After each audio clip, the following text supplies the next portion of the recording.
विद्यार्थियों, जैसा कि आप जानते हो, जैन विश्व भारती विश्वविद्यालय की दूरस्थ शिक्षा के अंतर्गत हम जो अध्ययन करने जा रहे हैं, आज बीए पार्ट द्वितीय विषय इतिहास, उसका जो प्रथम प्रश्न पत्र है उसका हम अध्ययन करेंगे। उसका नाम है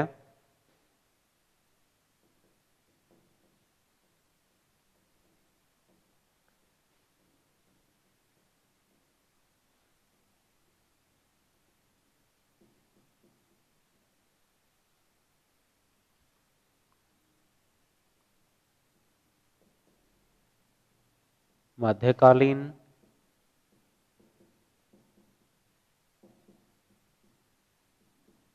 भारत का इतिहास, जिसको हम 1206 ईस्वी से लेकर के 1761 ईस्वी के मध्य हम अध्ययन करेंगे इसका। और इसी के पहले मैं आपको इसकी थोड़ी सी पृष्ठभूमि बता देता हूँ। इसमें आप जो सेकंड ईयर है, इसमें दो प्रश्न पत्र हमें पढ़ने पड़ते हैं, जिसमें पहला प्रश्न पत्र है मध्यकालीन भारत का इतिहास, जिसमें हम जो मुगल आए भारत में, तुर्क आए, उनका इतिहास, उस समय का जो सामाजिक आर्थिक धार्मिक जिस भी प्रकार का इतिहास है वो विस्तृत रूप से हम अध्ययन करेंगे। इसी के साथ आपको जो द्वितीय प्रश्न पत्र है, जिसमें राजस्थान का इतिहास होता है, वो पढ़ना होगा। तो आज हम इसी प्रश्न पत्र की चर्चा करते हैं और इसका जो प्रथम अध्याय है उसका अध्ययन करते हैं। मध्यकालीन भारत यानी कि भारतीय जो इतिहास है उसको तीन भागों में बांटा गया है। सर्वप्रथम प्राचीन भारत का इतिहास, जिसकी शुरुआत पुरापाषाण काल से लेकर के और जो 1200 ईस्वी है तब तक उसका अध्ययन किया जाता है। फिर जो उसके बाद का जो चरण है वो है 1200 ईस्वी या 1206 ईस्वी से लेकर के 1761 ईस्वी, जब भारत में सल्तनत काल और मुगल काल उनका शासन रहा। वो मध्यकालीन भारत के इतिहास के नाम से जाना जाता है। मध्यकालीन भारत के इतिहास के नाम से उसका अध्ययन किया जाता है। फिर इसके बाद का जो इतिहास होता है वो होता है आधुनिक भारत का इतिहास, 1761 ईस्वी से लेकर के और भारत की आज़ादी तक का। तो आज हम इसी को जानते हैं, मध्यकालीन भारत का इतिहास। और इसका जो प्रथम अध्याय है वो है भारत में तुर्की राज्य की स्थापना। इसी में हम ये जानते हैं कि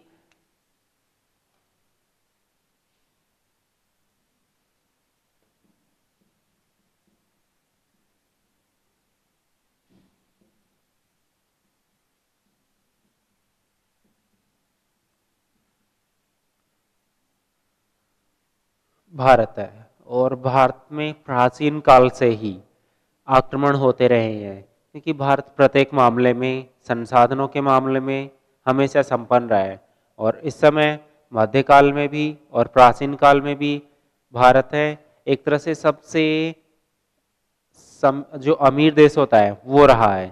तो लोग पत्थर उसी पेड़ पर मारते हैं जिसके फल लगे होते हैं, तो लोग वहीं पर आक्रमण करते हैं जहाँ पे कुछ उन्हें प्राप्त हो। तो इसी कारण से भारत में प्राचीन काल से ही आक्रमण होते रहे हैं। और इसी क्रम में भारत पर जो तुर्क थे उन्होंने भी आक्रमण किया। सबसे पहले 636 ईस्वी में जो तुर्क थे उन्होंने समुद्री रास्ते से बंबई पर आक्रमण किया, जो कि असफल रहा। उसके बाद 712 ईस्वी में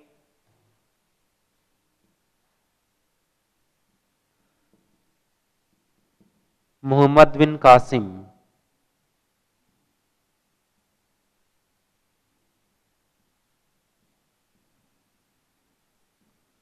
उसने सिंध के ऊपर आक्रमण किया। सिंध जो क्षेत्र वर्तमान पाकिस्तान में है, यहाँ पे, और यहाँ पे शासक था हिंदू शासक दाहिर, ब्राह्मण थे। उसके ऊपर आक्रमण करके सिंध पे अधिकार किया उसने, काफी सारी लूटमार की। उसके बाद में तो जो तुर्क आक्रमण था उसका क्रम चलता गया निरंतर। और इसी क्रम में मोहम्मद गौरी ने और उसके पहले महमूद गजनवी, उसने 1000 ईस्वी से लेकर के 1026 ईस्वी 26-27 ईस्वी के मध्य इन 27 सालों में भारत के ऊपर 17 बार आक्रमण किया, सबसे अधिक। और उसने सबसे हर बार बहुत सारी वो धन संपत्ति लूट करके ले जाता। उसके बाद का जो तुर्क आक्रमणकारी था वो था मोहम्मद गौरी, जिसने 1178 ईस्वी से लेकर के और 1206 ईस्वी तक, हालांकि उसने भारत पे शासन भी किया, अधिकार भी किया और यहां से लूटपाट भी की। 1206 ईस्वी में जब मोहम्मद गौरी की मृत्यु हो गई, खोखर जनजाति थी पंजाब में, उसने मोहम्मद गौरी की हत्या कर दी। दरअसल हुआ क्या था कि उसने पंजाब के ऊपर आक्रमण करके और वहां पे जो खोखर जनजाति थी, वहां के जो लोग थे, उनके घरों को जला दिया और उनको तहस नहस कर दिया। बाद में जब ये जो मोहम्मद गौरी है, जब अपने देश गजनी जा रहा था, तो रास्ते में जब वो नमाज अदा कर रहा था, तो उस समय खोखर जनजाति ने उसके ऊपर आक्रमण करके और उसकी हत्या कर दी, उसको चारों तरफ से घेर करके। ये था। और उस मोहम्मद गौरी के बाद में उसका जो उत्तराधिकारी था, ये कह सकते हैं कि उसका जो दास था, सेना नायक था, हालांकि वो उस समय कुतुबुद्दीन ऐबक वो शासक बना। तो हम उसी को ही जानेंगे अब। कुतुबुद्दीन ऐबक के बारे में अध्ययन करते हैं।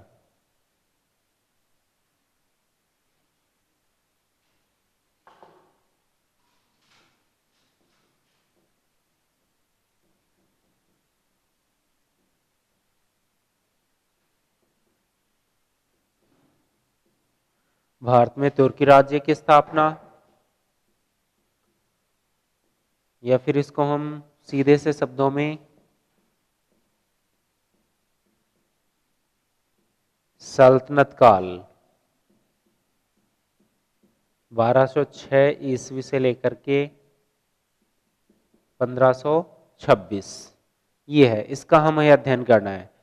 सल्तनत काल, इसी को हम विभिन्न चैप्टरों में बांट करके इसका अध्ययन करेंगे, जिसको ये भी नाम दे दिया गया कि भारत में तुर्की राज्य की स्थापना। जो तुर्क थे, तुर्किस्तान क्षेत्र के, मध्य एशिया के, उन्होंने भारत में तुर्की साम्राज्य स्थापित किया। उसकी शुरुआत होती है कुतुबुद्दीन ऐबक से। तो इसके पहले मैं आपको ये बताना चाहूंगा कि भारत में सल्तनत काल भी जिसे इस नाम से जाना जाता है कि 1206 से 1526 ईस्वी तक, इस समय, इस सल्तनत काल के समय भारत में 5 राजवंशों ने शासन किया। और इसको सल्तनत काल के नाम से इसलिए जाना जाता है क्योंकि इस समय के जो शासक थे, उनकी उपाधि सुल्तान की होती थी। इसीलिए उन सुल्तानों का जो साम्राज्य था, उनका जो शासन था, उसको सल्तनत के नाम से जाना गया। 5 राजवंशों ने यहां पे शासन किया। सबसे पहले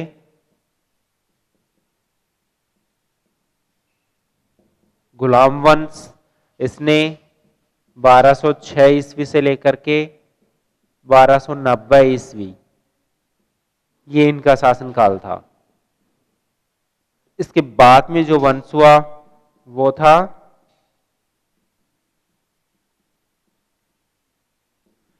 खिलजी वंश, जिसने 1290 से लेकर के 1320 ईस्वी तक भारत में शासन किया। तीसरा जो राजवंश है वो है तुगलक वंश,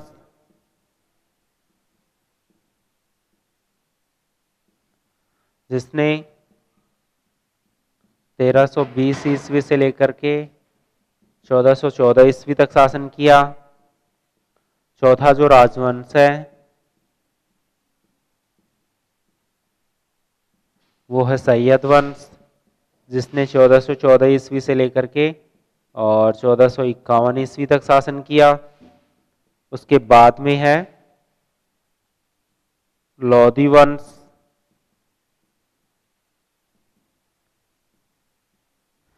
जिसने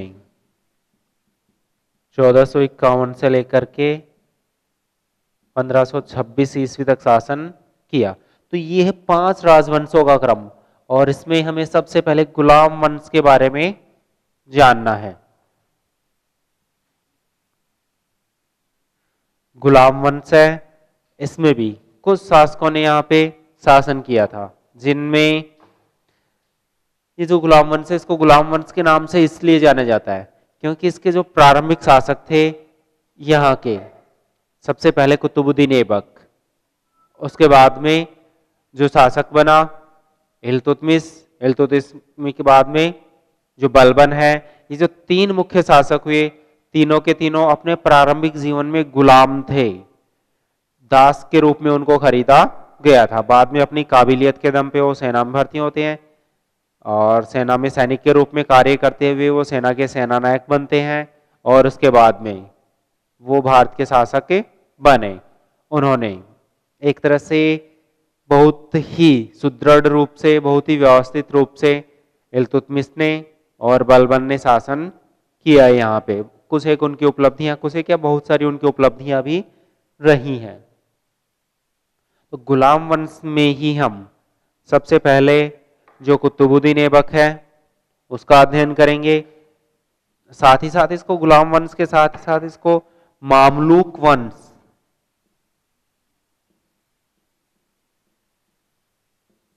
के नाम से भी जाना जाता है। मामलूक का अर्थ होता है स्वतंत्र माता पिता से उत्पन्न दास, यानी कि जिनके माता पिता तो कभी दास नहीं रहे लेकिन उनके पुत्र दास रहे, ये था।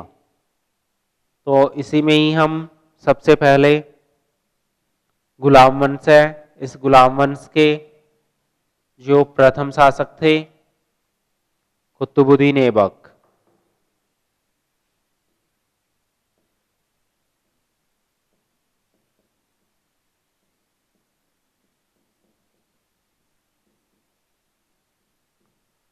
इनके बारे में अध्ययन करते हैं।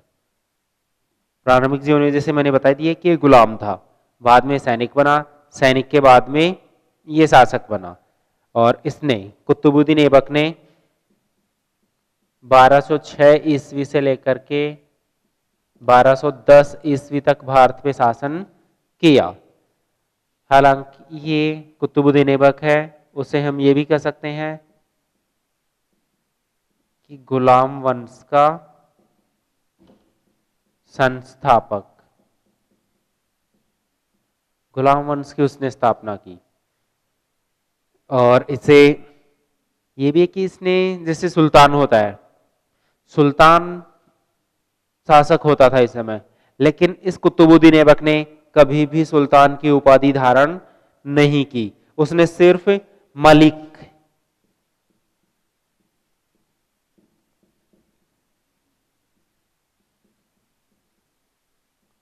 और सिपह सालार, ये दो उपाधियां धारण की, जो कि एक सैनिक उपाधियां थी, ये ही उसने धारण की थी। जैसे ये ना मलिक, मलिक उसको कहा जाता था उस समय 10,000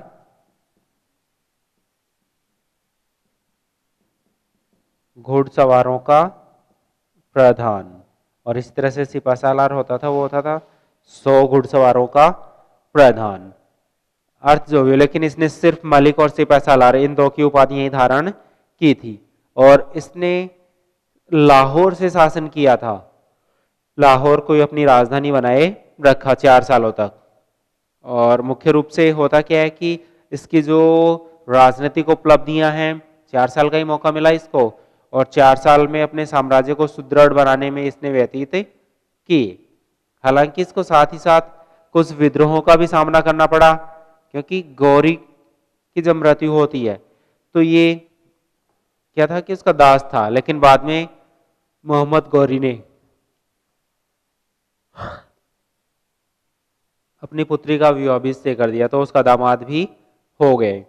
जब ये शासक बना तो जो तुर्क अमीर थे, तुर्क अमीर बोलते हैं हम, जो प्रमुख प्रशासनिक लोग थे, मुस्लिम ही होते थे वो अधिकांशतः, तुर्क होते थे, उन्होंने इसका गंभीर विरोध किया कि ये एक दास शासक कैसे बन रहा है। तो वो इसके लिए शासन में बहुत सारी परेशानियां उत्पन्न करते रहे बाद तक भी। तो इसने लाहौर से अपना शासन किया और 4 साल तक शासन किया।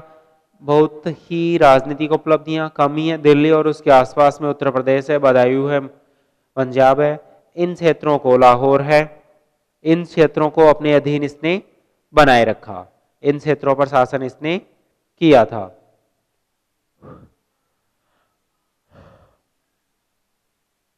इसकी जो अन्य उपलब्धियां हैं उनमें से हम एक ही जान सकते हैं,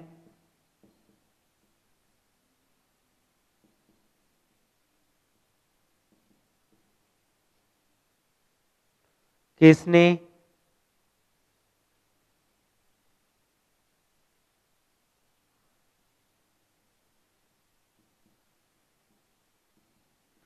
लाख बख्श की उपाधि धारण की? क्यों?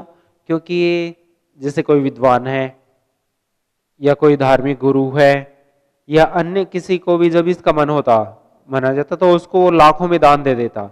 इस कारण से उसको लाख बख्श भी कहा जाता था। और दूसरा ये कि इसने कुतुब मीनार की नींव रखवाई। एक गुरु थे कुतुबुद्दीन बख्तियार काकी, सूफी संत।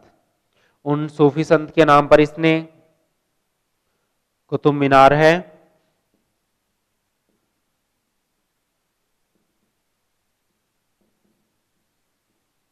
उसका निर्माण प्रारंभ करवाया इसने।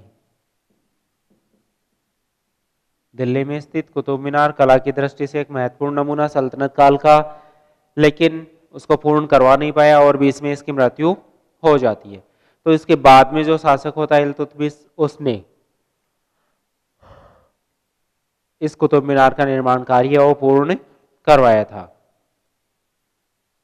तो हम ये जानेंगे कि इसी के साथ कुतुबुद्दीन ऐबक का अन्य जो एक स्मारक जो इसने बनवाया था वो ये था अजमेर में स्थित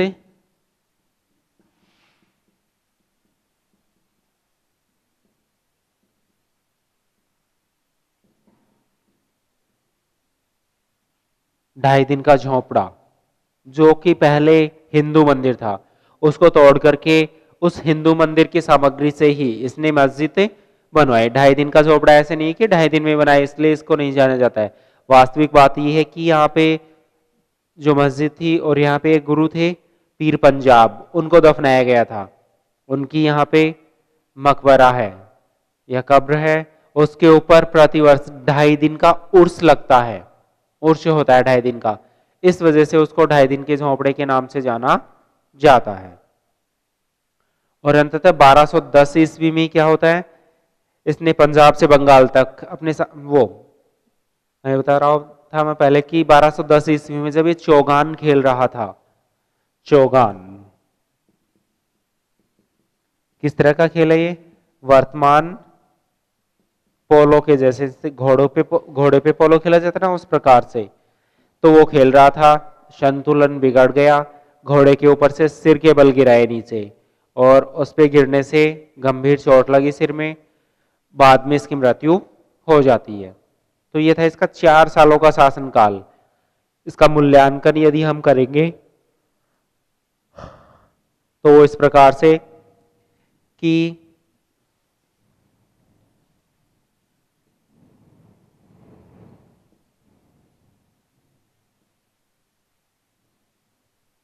इसने एक की योग्य था, पराक्रमी था, तभी एक दास से एक शासक बना, बिना काबिलियत के संभव नहीं है।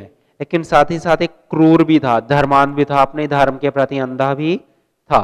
इसने अनेक बार आक्रमण करते हुए और जो लाखों हिंदू निर्दोष व्यक्ति थे उनका कत्लेआम भी करवाया, इसने उनका रक्त बहाया। और एक जो इसका सेनानायक था बख्तियार खिलजी, उसने इसके आदेश पर, कुतुबुद्दीन ऐबक के आदेश पर बंगाल बिहार के ऊपर आक्रमण किया। बंगाल बिहार के ऊपर आक्रमण करने के उपरांत इसने वहां पर स्थित जो नालंदा विश्वविद्यालय था और विक्रमशिला जो विश्वविद्यालय था उस पे आक्रमण करते हुए वहां पे स्थित जो बौद्ध भिक्षु थे उनकी हत्या कर दी, आग लगा दी वहां पे,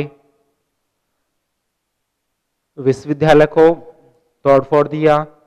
साथ ही साथ सबसे महत्वपूर्ण जो गलत काम किया इन्होंने वो ये कि उस विश्वविद्यालय में स्थित जो पुस्तकालय थे उन पुस्तकालयों में जो पुस्तकें थी उन पुस्तकों को इन्होंने जला दिया।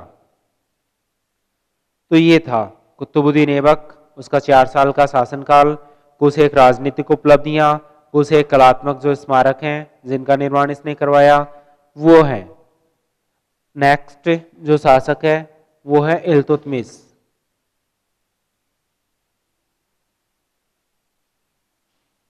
कुतुबुद्दीन ऐबक ने 1206 से 1210 ईस्वी तक शासन किया। उसके बाद में जो तुर्क अमीर थे उन्होंने बहराम शाह को शासक बना दिया। और बहराम शाह के बाद में जो शासक बनता है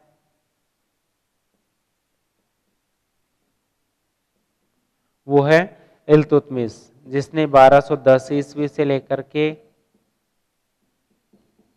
1236 ईस्वी तक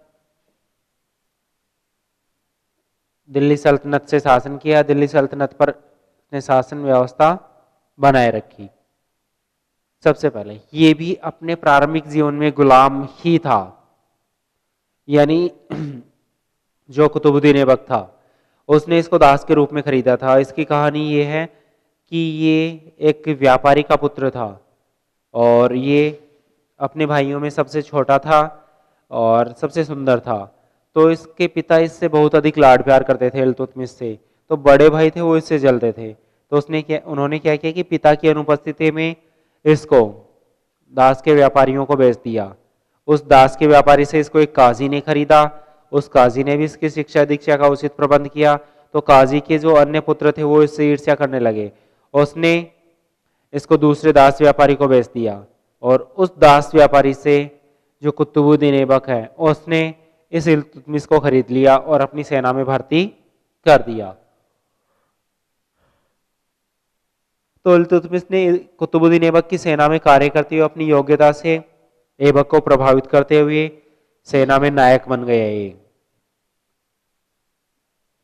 सेना में नायक बनने के उपरांत ये सेना का सेनापति बन जाता है। और उसके बाद में तो जब ऐबक की मृत्यु होती है तो ऐबक ने अपनी मृत्यु से पहले ही क्या किया कि इसको अपनी पुत्री का विवाह इसके साथ कर दिया। तो ये दामाद बन गया। इल्तुतमिश है वो कुतुबुद्दीन ऐबक का दामाद बन गया। और कुतुबुद्दीन ऐबक की मृत्यु के बाद में हालांकि कुछ अमीर थे जिन्होंने कुतुबुद्दीन ऐबक के जो अयोग्य पुत्र था बहराम शाह उसको शासक बना दिया, जो कि बिल्कुल भोग विलासी था। बाद में जो जागरूक अमीर वर्ग था या फिर दिल्ली के जो अमीर थे उन्होंने इल्तुतमिश, जो कि उस समय बदायूं का सूबेदार था, उसको आमंत्रित किया कि आप आकर के दिल्ली में शासन संभालिए। तो उनके आमंत्रण पर इल्तुतमिश दिल्ली जाता है और वहां पर बहराम शाह उसकी सेना को पराजित करते हुए बहराम शाह की हत्या करते हुए और स्वयं शासक बन गया इल्तुतमिश और अपने दिल्ली सल्तनत है वहां पे अपना शासन जमा लिया इसने। उसके उपरांत शासक बनने के बाद में इसके सामने जो समस्याएं उत्पन्न होती हैं और समस्याओं का समाधान उसने किस प्रकार से किया उसको हम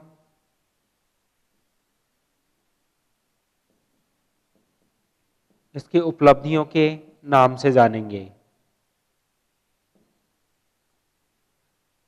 इल्तुतमिश की उपलब्धियां, और वो उपलब्धियां कौन कौन सी थी। सबसे पहले अमीरों का दमन या विरोधी अमीरों का दमन।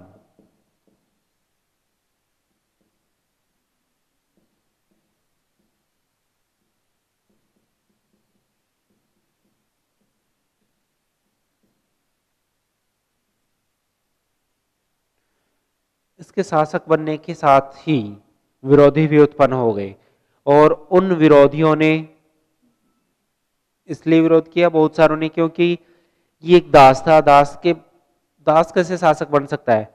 तो जो तुर्क अमीर थे जिनका शासन में बहुत महत्वपूर्ण भाग था या जो अपना प्रभुत्व रखते थे वो शासक बनना चाहते थे और दरअसल वो अपनी मनमर्जी करना चाहते थे। तो वो एक ऐसे कठपुतली शासक को वहां पे नियुक्त करना चाहते थे जो उनकी मर्जी से ही सभी कार्य करे, जबकि इल्तुतमिश ऐसा नहीं था। ये बिल्कुल बहुत ही अधिक काबिल योग्य व्यक्ति था।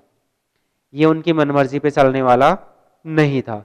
तो वो इसको पद से हटाना चाहते थे। इसके लिए उन्होंने बहुत से षड्यंत्र भी किए। अंततः इल्तुतमिश ने शासक बनने के उपरांत उन सभी तुर्क विरोधियों का दमन किया और उन तुर्क विरोधियों का दमन करने के उपरांत इसने अपने विश्वसनीय जो प्रशासनिक व्यक्ति थे 40 व्यक्तियों का इसने दल बनाया, जिसको हम दूसरी उपलब्धि के नाम से जान सकते हैं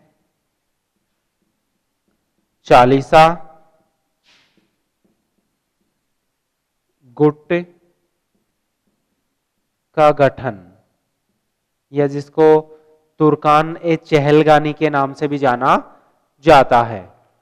तुर्कान ए चहलगानी 40 ऐसे विश्वसनीय व्यक्ति जो योग्य भी थे और उसकी मनमर्जी पे चले, उसका कहा माने, तो ऐसे व्यक्तियों को उसने अपने प्रशासन में चुना और उन 40 व्यक्तियों को महत्वपूर्ण प्रशासनिक जिम्मेदारी दी जो उसके प्रति विश्वसनीय थे। तो ये फिर उसका शासन संभालता था। ये व्यक्ति 40 जो गुट थे वो उसका शासन संभालते। तो ये 40 जो गुट थे उसका इसने गठन किया।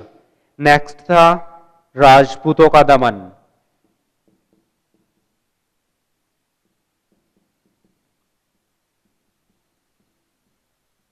रणथंभौर राजस्थान में स्थित, ग्वालियर मध्य प्रदेश में स्थित उन स्थानों के जो राजपूत शासक थे, उन राजपूत शासकों के ऊपर आक्रमण करते हुए इसने उनके साम्राज्य को भी हथिया लिया। साथ ही अगली जो उपलब्धि थी इसकी,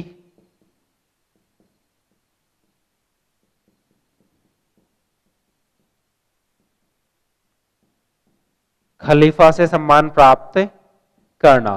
जो बगदाद में उस समय मुस्लिम प्रतिनिधि था, खलीफा था बाकी बिल्ला जिसका नाम था, उससे से इसने ये मान लीजिए कि सम्मान प्राप्त किया, शासक या सुल्तान बनने की एक तरह से जो ये होता ना कि जिम्मेदारी प्राप्त की या उससे मान्यता प्राप्त की उसने।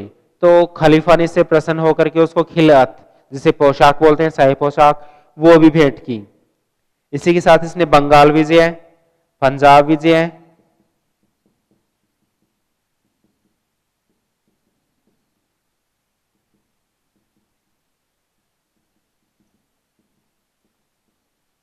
खोखरों का, पंजाब की जाति थी, खोखरों का दमन किया। और इसकी जो विशेष उपलब्धि है, एकता प्रथा।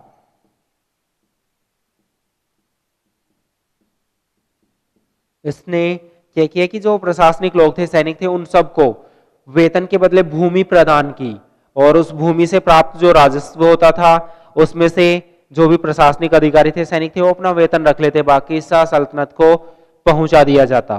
तो ये एकता प्रथा होती है जिसका इसने प्रारंभ किया था। और साथ ही साथ इसने सिक्के भी जारी किए। चांदी का सिक्का जारी किया जिसको टंका के नाम से जाना जाता था, तांबे का सिक्का जारी किया जिसको जीतल के नाम से जाना जाता था। चांदी का टंका वो 175 ग्रेन का होता था, ग्राम नहीं ग्रेन, ये होता था। और इसने अपने जीवन काल में ही अपनी पुत्री रजिया को अपना उत्तराधिकारी नियुक्त किया, क्योंकि इसको लगता था कि इसका कोई भी पुत्र है वो इतना काबिल नहीं है कि वो हिंदुस्तान का शासन संभाल सके। तो रजिया को उत्तराधिकारी नियुक्त किया और जब भी ये कहीं बाहर जाता, या फिर ये अगले चैप्टर में आपको बताया जाएगा। और इसी के साथ ये जो क्लास थी आपकी, इस प्रथम अध्याय को हमने यहाँ पे को समझा, पढ़ा है। अगला जो भी अध्ययन वो अगली क्लास में होगा। धन्यवाद।